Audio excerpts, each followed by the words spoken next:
നക്ഷത്രത്തിൽ പിറന്നാമകല്ലോ രോഹിതരി എന്ന് പേരായ സന്തതി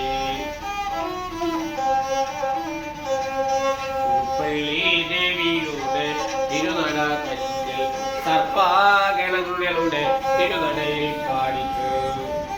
സർപ്പദോഷങ്ങളും ഭാവിദോഷങ്ങളും രോഗാശാന്തി സമാധാനം നൽകണം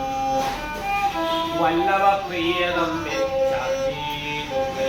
അല്ലേ ലഹത്തി അനുഗ്രഹിക്കണം സർപ്പവും നല്ലതോലെ ഗർഭദൈവങ്ങളെ അവരുടെ കല്ലൊന്നുമില്ല ഈ ഭഗവതി കുലദൈവമേ സർപ്പത്തെ ആചരിച്ച സന്തതിമാരിവരെ സർപ്പാഭയം നിങ്ങൾ